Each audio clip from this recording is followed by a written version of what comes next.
Hello student, YouTube के हमारे इस चैनल में आप सभी लोगों का स्वागत है। और आज के इस वीडियो लेक्चर में हम लोग पढ़ने वाले हैं लेंस से रिलेटेड कुछ टर्म, कुछ टेक्निकल टर्म या सम डिफिनेशन रिलेटेड टू लेंस से कुछ रिलेटेड डिफिनेशन पढ़ेंगे। जैसा कि हमने दर्पण से भी रिलेटेड कुछ टर्म्स पढ़ा था, तो उसी तरह से लेंस से रिलेटेड भी कुछ टर्म पढ़ेंगे। जैसा कि आप जैसे कि वो centre of curvature, radius of curvature और प्रिंसिपल एक्सिस, ऑप्टिकल सेंटर और अपर्चर, ठीक है ना।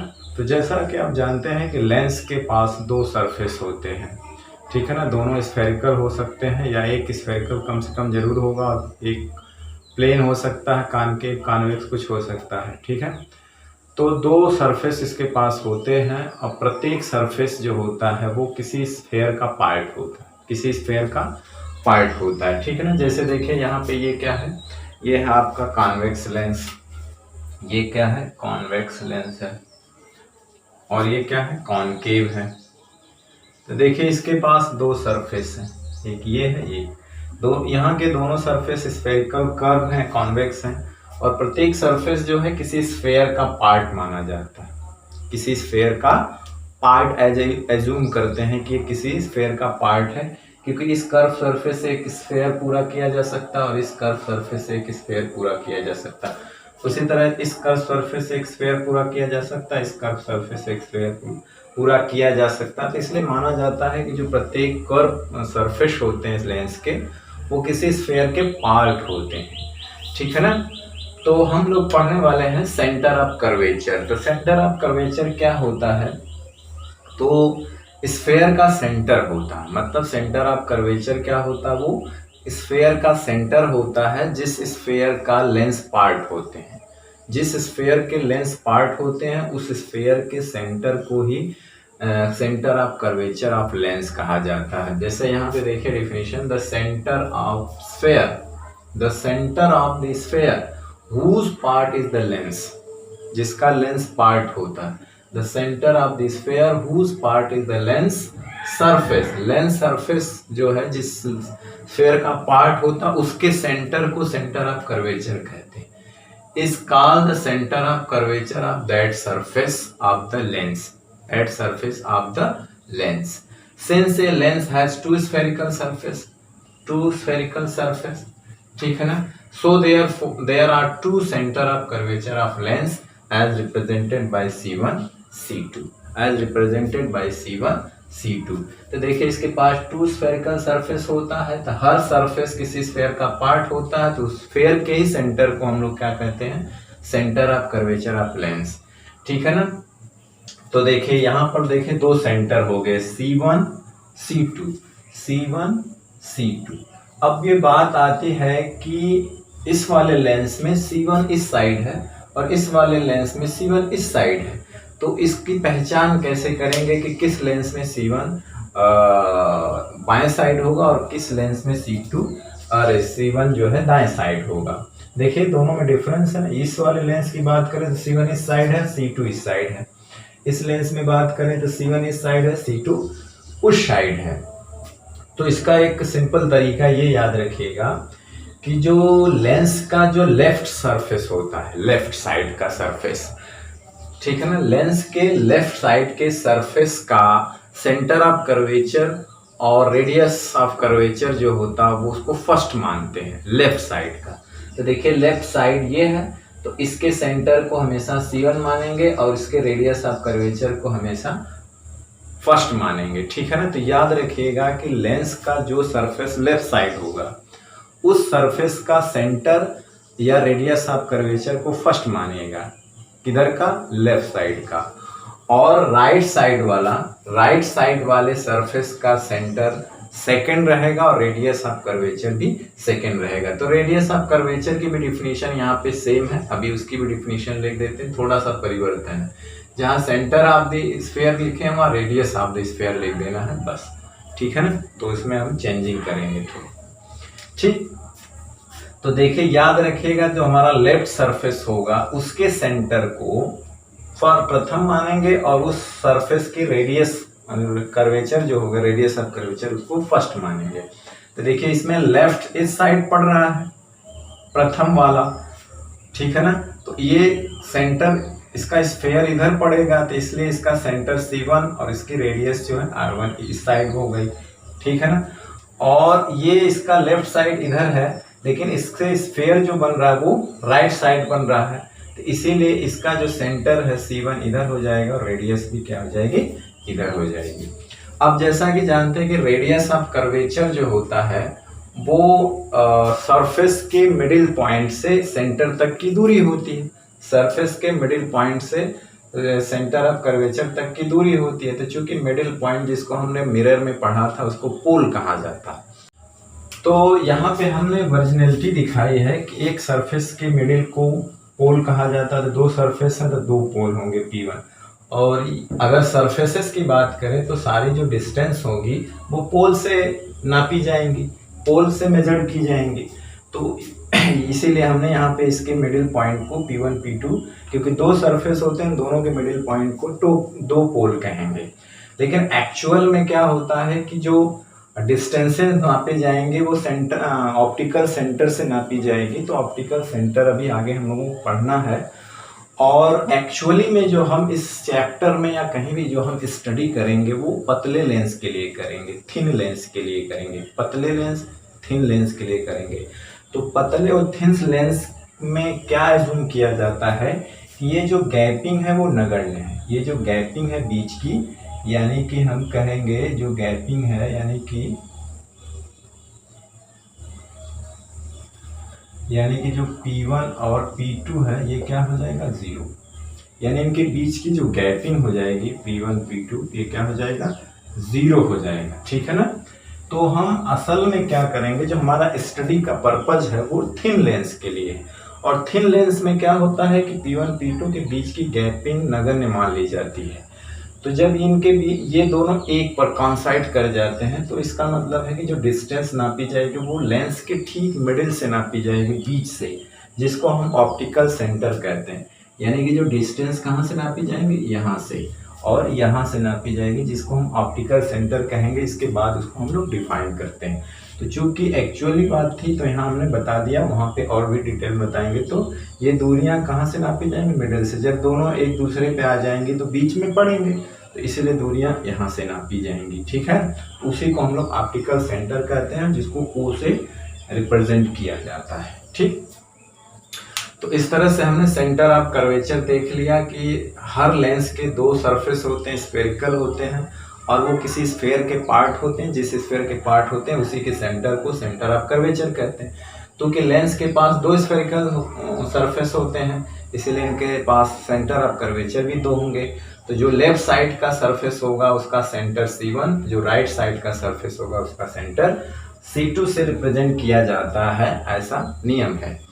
और उसी तरह से लेफ्ट साइड के सरफेस का जो रेडियस ऑफ कर्वेचर उसे फर्स्ट यानी R1 माना जाएगा, और जो राइट साइड का सरफेस होगा उसका रेडियस ऑफ कर्वेचर जो होगा उसको सेकेंड माना जाएगा और R2 से रिप्रेजेंट किया जाएगा। यह हमने माइनस प्लस इसलिए कर दिया है कि जो डिस्टेंसेस लेफ्ट साइड नापी जाती है वो नेगेटिव होती हैं, जो डिस्टेंसेस राइट साइड नापी जाती हैं वो पॉजिटिव होती हैं, जैसा कि हम आगे पढ़ेंगे, कन्वेंशन रूल में पढ़ेंगे, ठीक है ना। जैसे एज लाइक ए मिरर के जैसा ही है। तो इसीलिए हम ये लेफ्ट साइड वाले को माइनस में हम कर दिया और राइट साइड वाले को हमने प्लस में कर दिया, ठीक है ना। यानी ये लेफ्ट साइड है तो माइनस, हालांकि यहाँ पे चिन्ह देने की कोई ज़रूरत नहीं होती है, ठीक है ना। अब हम डिफाइन करना है रेडियस ऑफ कर्वेचर, जिसको R1 R2 कहते हैं। क्या कहते हैं, R1 और R2। तो इसको कैसे डिफाइन करेंगे, तो यहाँ पे हम डिफाइन कर देते हैं सेकेंड वाली, यहाँ पे हम लिख देते हैं रेडियस ऑफ कर्वेचर। यहाँ पे लिख देते हैं रेडियस ऑफ कर्वेचर, ठीक है ना। तो यहाँ पे हम सेंटर ऑफ की जगह लिखेंगे the radius of the sphere, यानी उस स्फेयर का radius whose part is the lens surface, lens surface जिसका पार्ट होता है, is called the centre of curvature की जगह आप क्या करेंगे, लिख देंगे radius of curvature of that surface, of the lens, यानी उस लेंस के उस सरफेस का हम लोग रेडियस ऑफ कर्वेचर बोलेंगे, क्योंकि दो सरफेस हैं तो इसीलिए लिखा of that surface of the lens. Since a lens has two spherical surface, so there are two radius of curvature. Radius of curvature of a lens as represented by R1 and R2। ठीक, तो एक चीज याद रखना कि जो हम distances नापेंगे वो मिडिल से नापेंगे, तो यहाँ पे हमने लेंस को थिक नहीं माना है एज ए और सॉरी थिन नहीं माना है, एज ए थिक माना है, तो इसलिए इनके दोनों सरफेस दूर दूर होंगे। लेकिन एक्चुअल में हमें स्टडीज करना है थिन लेंसों के लिए, जहाँ पे P1 P2 के बीच की जो गैपिंग है वो नगण्य है, तो इसलिए सारी डिस्टेंस लेंस के मिडिल से नापी जाएंगी और उस मिडिल पॉइंट को हम ऑप्टिकल सेंटर कहते हैं, जिसको O से रिप्रेजेंट करेंगे। आगे उसकी डिफिनीशन कैसे देते हैं आगे जस्ट हम लोग पढ़ते हैं, ठीक है ना। तो हमने दो चीज अभी पढ़ी, क्या, centre of curvature, radius of curvature. हमने फिगर बना के भी आपको समझा दिया कि किधर को फर्स्ट लेंगे और किधर वाले सरफेस को हम लोग सेकेंड लेंगे। तो चलिए तीसरा हम लोग पढ़ते हैं, ऑप्टिकल सेंटर ही पढ़, प्रिंसिपल एक्सिस पढ़ लेते हैं, अपर्चर फिर ऑप्टिकल सेंटर, ठीक है। चलिए इसको रब करते हैं, स्क्रीनशॉट लेना है तो ले सकते हैं, ठीक है। तो आगे हम लोग स्टडी करते हैं, इसका नेक्स्ट जो टर्म है वो है प्रिंसिपल एक्सिस और दूसरा है अपर्चर। प्रिंसिपल एक्सिस अपर्चर, ठीक है ना, ये उससे रिलेटेड टर्म है, लेकिन अपर्चर का ज़्यादा कोई खास मतलब नहीं, लेकिन प्रिंसिपल एक्सिस का मतलब है centre of curvature, radius of curvature का मतलब है। और खास एक टर्म और बचा है जिसको हम ऑप्टिकल सेंटर कहते हैं, वो एक इम्पॉर्टेंट टर्म है। तो देखिए प्रिंसिपल एक्सिस क्या है, जैसे कि ये लेंस है और लेंस के ये लेंस है और लेंस के क्या है, दो स्फेरिकल सरफेस होते हैं, इसको हम लोग लेफ्ट साइड कहते हैं, इसको राइट साइड। तो लेफ्ट साइड का सेंटर ऑफ कर्वेचर इधर होता है और राइट साइड का जो सेंटर ऑफ कर्वेचर इधर होता है। तो लेफ्ट वाले सरफेस का जो हम फर्स्ट मानते हैं और राइट वाले का सेकंड। तो एक स्ट्रेट लाइन है जो C1 C2 से होकर जाती है। एक स्ट्रेट लाइन जो है वो एक सीधी रेखा जो कहाँ से होकर जाती है, C1 C2 से पास करती है, उसी को हम लोग प्रिंसिपल एक्सिस कहते हैं, या ये भी कह लेंगे it is the line joining the centres of the curvature, joining the centres of the curvatures, ठीक है ना, आप to surfaces of the lens, to surfaces of the, तो इस सरफेस का सेंटर ऑफ कर्वेचर C1 और इसका C2 होता है, इनको ज्वाइन करने वाली लाइन, ठीक है ना, the line joining the centres of the curvature of the two surfaces of the lens. और दूसरी भाषा में कहेंगे कि straight line the passing through C1 and C2 is called principal axis. It can extended on either side of the lens, यानी कि ये जो है एक्सटेंड कर सकती है दोनों साइड, जो लेंस के दोनों सरफेस दोनों साइड जो है बढ़ सकती है, एक्सटेंड कर सकती है, ये है प्रिंसिपल एक्सिस। और ऐसा ही होगा किसमें, कॉन्केव लेंस में होगा, ठीक है ना। तो ये प्रिंसिपल एक्सिस है जो लाइन C1 C2 से होकर जाती है, तो ये प्रिंसिपल एक्सिस है। दूसरी बात हम कहते हैं अपर्चर। तो अपर्चर को कैसे डिफाइन करेंगे, the aperture of the lens is the diameter of the circular edge of the lens. देखिए लेंस जो है हमने बताया था ना सर्कुलर टाइप का होता है, इस टाइप का लेंस होता है, और ये एज है, ये किनारा है, ये एज है, इस तरह का होता है। फील होता है टच करने पर, आप किसी लेंस को बाजार से खरीदिए या कहीं से उसको टच करिए तो जो कॉन्वेक्स होगा वो बीच में इसे छूते ही मोटा लगेगा, मतलब मोटा लगेगा, और जैसे जैसे आप किनारे जाएंगे पतला होता जाएगा, तो एज पे जो है पतला हो जाता है। उसी तरह से कॉन्केव खरीद के लाइए बाजार से, उसे टच करिए तो अंदर इसे गड्ढा टाइप का लगेगा दबा हुआ, और जैसे आप बाहर जाएंगे वो मोटा होता जाएगा। तो वो किनारों पर मोटा होता है, बीच में पतला, और ये बीच में मोटा और किनारों पे पतला होता है। तो एक तरह से सर्कुलर होता है। तो जो अपर्चर का मतलब होता है एक तरह से उसका मुख यानी द्वारक जिसको हिंदी में कहते हैं। तो is the diameter of circular edge, तो जो उसके सर्कुलर एज होती है किनारे, उसका डायमीटर, उसका जो है डायमीटर क्या होता है, ठीक है ना, उसी को हम लोग अपर्चर कहते हैं ऑफ द लेंस। कोई खास टर्म नहीं है, ठीक है ना। तो अपर्चर जो सर्कुलर किनारा होता है उसका डायमीटर, एक तरह से ये उसका ये हो गया, ये क्या हो गया, अपर्चर हो गया, ठीक है ना।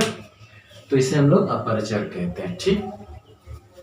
तो चलिए एक लास्ट टर्म पढ़ते हैं इंपॉर्टेंट, जिसका नाम है ऑप्टिकल सेंटर। क्या है? Optical centre. तो हम पढ़ते हैं जो अपना लास्ट टेक्निकल टर्म्स था जो रिलेटेड था लेंस से, वो इंपॉर्टेंट है। वो क्या है? ऑप्टिकल सेंटर, जिसको हिंदी में हम लोग प्रकाशिक केंद्र कहते हैं, और इसको वो लेटर से रिप्रेजेंट किया जाता है। कई कई किताबों में सी से भी रिप्रेजेंट किया गया है। ठीक, तो देखिए इसकी जो डिफिनेशन है वो नीचे वाली डिफिनेशन ही हम ज़्यादातर यूज़ करेंगे, क्योंकि हम जो स्टडी करेंगे वो थिन लेंस के करेंगे। ऊपर वाली जो डिफिनेशन वो थिक लेंस के लिए दी गई है। तो दो डिफिनेशन है, एक थिक लेंस के लिए और एक थिन लेंस के लिए। ठीक है, तो क्या है डिफिनेशन कि it is a point on the principal axis. ये हमारी प्रिंसिपल एक्सिस है। ये क्या है? प्रिंसिपल एक्सिस है। ये हमारी प्रिंसिपल एक्सिस है। तो ये प्रिंसिपल एक्सिस पर एक पॉइंट है, जिसको हम लोग यहाँ पे क्या इंडिकेट किए हैं? O. It is a point on the principal axis of the lens. Lens के प्रिंसिपल एक्सिस पे एक पॉइंट है, सच दैट, इस प्रकार कि a ray of light passing through, अगर कोई लाइट ऑफ रे उससे होकर जाती है, passing through this point, emerges, जब बाहर आती है तो वो पैरेलल हो जाती है to its direction of incidence. देखिए इंसिडेंस की जो डायरेक्शन ये है ना, इसके वो पैरेलल हो जाती है। क्या हो जाती है? पैरेलल हो जाती है। ठीक है ना। देखिए इंसिडेंस लाइट की डायरेक्शन ये है, ये इमर्ज होती है, अंदर रिफ्रैक्शन होता है, और जब वो बाहर आती है तो वो जो डायरेक्शन होती है इंसिडेंट रे के, उसके पैरेलल हो जाती है। लेकिन जो रिफ्रैक्टेड रे होती है वो प्रिंसिपल एक्सिस को जिस पॉइंट पर काट देती है, रिफ्रैक्टेड रे प्रिंसिपल एक्सिस को जिस पॉइंट पर काट देती है, उसी को ऑप्टिकल सेंटर कहते हैं। ये है थिक लेंस के लिए। लेकिन हम लोगों को पढ़ना क्या है? Thin lens. तो हमने बताया था कि जब लेंस थिन होगा तो ये दोनों ये जो है इनके बीच की जो गैपिंग होती है थिन लेंस के लिए, वो नगण्य होती है। जैसे हमने माना था इसका कोण P1 P2 के बीच की जो डिस्टेंस होती है वो लगभग नगण्य होती है, 0 होती है। तो पतले लेंस में क्या होता है कि उस optical centre of the lenses, जो प्रिंसिपल एक्सिस पे एक पॉइंट होता है, जैसे यहाँ पे दिया है कि optical centre of the thin lens is the point on the principal axis, यानी प्रिंसिपल एक्सिस पर वो पॉइंट होता है थिन लेंस के लिए। ठीक है ना।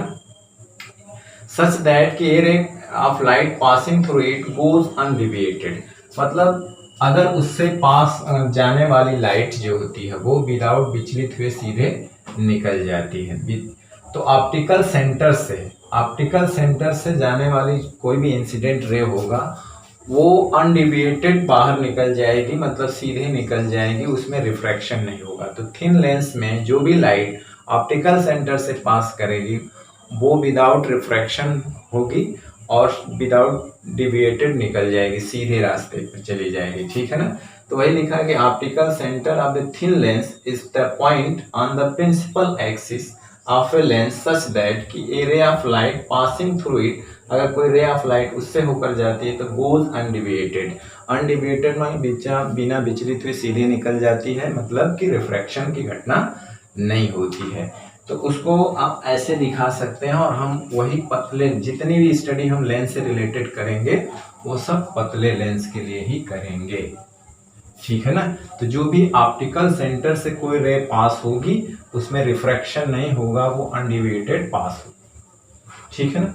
तो पतले लेंस की अगर हम बात करें तो ये जैसे हमारा पतला लेंस है। ठीक, ये हमारा पतला लेंस है।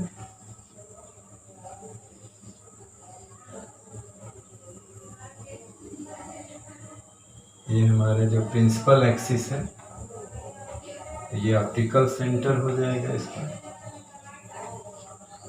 तो इससे होकर आने वाली इंसिडेंट रे अगर इससे होकर पास हो रही है तो उसमें रिफ्रैक्शन नहीं होगा, वो सीधे निकल जाएगी। ठीक है ना, सीधे पास हो जाएगी। ठीक, इस तरह से तो हमको स्टडी ही करना है पतले लेंस से। तो हम जब भी ऑप्टिकल सेंटर से कोई लाइट रेज लेंगे तो वो सीधे उसकी डायरेक्शन में बाहर इमर्ज हो जाएगी, उसमें रिफ्रैक्शन नहीं होगा, विचलन नहीं होगा। ठीक है ना। चलिए तो हम लोग ये समझ लेते हैं कि पतला लेंस कहते किसे हैं। ठीक है ना, कि लेंस आखिर में पतले लेंस की बात होती है तो पतला लेंस किसे कहते हैं। तो अभी हमने समझाया था पतला लेंस का मतलब ये है कि जो इसके स्फेरिकल सरफेस होते हैं, यानी कहने का मतलब इसकी मोटाई बहुत कम हो। हमने कहा था ना ये P1 P2 हो, इसकी मोटाई T है, तो अगर ये पतला होगा तो इनकी गैपिंग लगभग नगण्य होगी।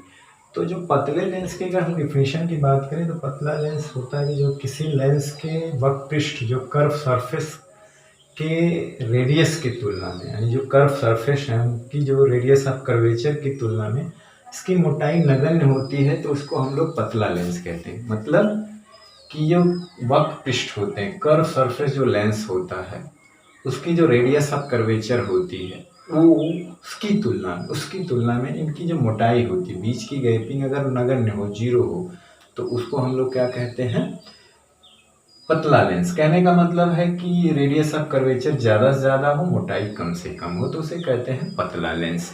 ठीक है ना। तो पतला लेंस होने से क्या होता था कि देखिए मोटा लेंस जब था तो ये सीधे नहीं निकलती थी। मोटा लेंस था तो देखिए यहाँ पे क्या था, ये है, तो देखिए ये जो लाइट है ये इंसिडेंट लाइट है, तो इस तरह से रिफ्लेक्ट होती थी यहाँ पे और ये काटती थी प्रकाशिक और इस तरह से पैरेलल हो जाती। लेकिन असल में क्या होता है, इसकी डायरेक्शन जो ये थी तो ये शिफ्टिंग हो जाती थी। पतले लेंस में ये शिफ्टिंग नहीं होती। जब लेंस जैसे जैसे पतला होता है तो ये जो पार्श्व विस्थापन होता है, लैटरल डिस्प्लेसमेंट, ये जीरो हो जाता है। यानी कि लेंस पतला होता है तो ये जो है इस पे आ जाती है। ठीक है ना। ये वाली जो शिफ्टिंग जो हो गई थी वो जीरो होती है। तो पतला जैसे जैसे लेंस पतला होता जाता है ये शिफ्टिंग जीरो होती जाती है। ठीक है ना। तो असल में हम लोग को यहाँ जो पढ़ना है वो पतले लेंस को ही स्टडी करना है। तो ऑप्टिकल सेंटर की जो परिभाषा है वो ये होगी। ऑप्टिकल सेंटर ओ से या किसी की किताब में सी से भी रिप्रेजेंट किया जाता है। और एक चीज है कि हम जो लेंस पढ़ रहे हैं वो कॉन्वेक्स लेंस और कॉन्केव लेंस पढ़ रहे हैं, जिसका जो ऑप्टिकल सेंटर होता है वो लेंस के बीच में होता है, मतलब सरफेस के बीच में होता है। अगर ये इक्वी कॉन्वेक्स है या इक्वी कॉन्केव है, तो इक्वी मतलब है कि अगर दोनों की वक्रता त्रिज्या सेम है, मतलब R1 बराबर R2 है, तो ये जो ऑप्टिकल सेंटर होगा वो लेंस के ठीक मिडिल में होगा। अगर छोटी बड़ी है तो बीच में मतलब अंदर ही होगा, लेकिन कुछ इधर उधर होगा। ठीक है ना, लेकिन अंदर ही रहेगा। लेकिन अगर R1 R2 बराबर है तो ठीक बीचों बीच में होगा। वैसे हर लेंस का 3 पार्ट होता है, अभी हमने देखा था कुल दोनों लेंसों के सब 6 पार्ट होते थे। तो कोई ज़रूरी नहीं कि ऑप्टिकल सेंटर बीच में ही हो, लेकिन हमको वही पढ़ना है जो बीच में। हर क्लास में हम ये पढ़ेंगे कि जो अलग अलग टाइप के जो लेंस होते हैं, तो ऑप्टिकल सेंटर जो होता है वो बीच में भी हो सकता है, किनारे पे भी हो सकता है, बाहर भी हो सकता है। देखिए ये लेंस है, लेंस बीच में भी हो सकता है, यहाँ पर भी हो सकता है, बाहर भी हो सकता है। लेकिन हमें यहाँ पे ध्यान नहीं देना, हमें ये पढ़ना है, हमें ये देना है कि हम पतले लेंस का अध्ययन करेंगे। ऑप्टिकल सेंटर से जो लाइट जाएगी बिना विचलित सीधे निकल जाएगी और हमारा ऑप्टिकल सेंटर लेंस के बीच में होगा। ठीक है ना। और पतला लेंस का मतलब होता है जो कर्व सरफेस की रेडियस होती है उसकी तुलना में मोटाई नगण्य होती है। ठीक है। तो आज के वीडियो लेक्चर में बस इतना ही, और नेक्स्ट वीडियो लेक्चर में हम नेक्स्ट टॉपिक के साथ फिर मिलते हैं। तब तक पढ़ाई करते रहिए, पढ़ते रहिए। All the very best. Thank you very much.